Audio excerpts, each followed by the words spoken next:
October of 2018, this was the scene at the southern end of Chautauqua Lake. Neighbors tell me dead weeds that built up became so thick, it acted like a net of death.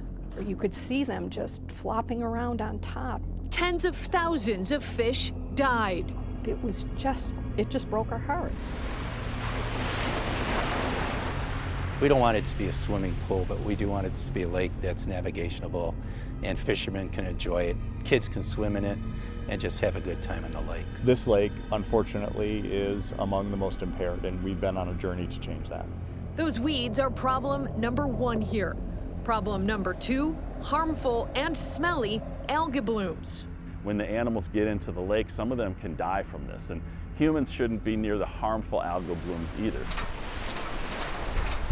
But the tide has started to turn on this lake, and it's all thanks to the cleaner tides of a nearby lake. Over 10 years ago, a group of neighbors on Lake George joined forces with Rensselaer Polytechnic Institute and IBM to dive into what was dirtying up their lake. The group called themselves the Jefferson Project. And they called it the smartest lake in the world. They found out road salt was a big problem there. After cleanup, today, Lake George has been named one of the cleanest lakes in the country. And that inspired the start of the Jefferson Project here 4 years ago. Led by the Chautauqua Institution, pontoon boats with impressive technology are launched every summer on Chautauqua and attached to the bottom of the lake. They're able to get millions of data points every minute, helping researchers figure out what's wrong here. We found that there's low oxygen or no oxygen in major portions of the North Basin. When a lake lacks oxygen at a certain depth, what that means is that certain things that naturally should be growing here aren't growing anymore. And that has a ripple effect throughout the entire ecosystem of the lake. They've also learned runoff from agriculture around the lake and people's properties could be leading to those harmful algal blooms. And they've installed monitoring stations in specific tributaries that lead into the lake. There are parts of our watershed that are the major contributors to our dumping sediment into this lake.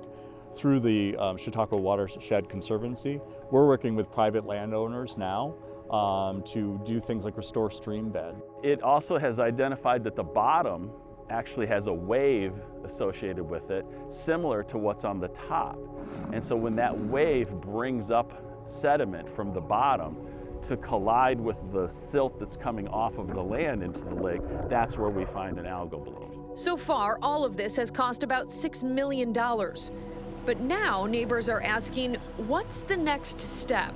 I have faith in them. They'll get the data, but the action part is what's a concern. You know, we have data. We've had data on this lake over the past 20 years. It's the action part that I'm concerned about. I'm told cleanup pilot projects will start soon, and change you can see is around the corner. Our hope is in the next year or two, the actionable things that we can do will be longer than the short list we can create right now. Our goal is we'll give Lake George the #1 spot, but we'll gladly take #2 of the healthiest lakes when we're done.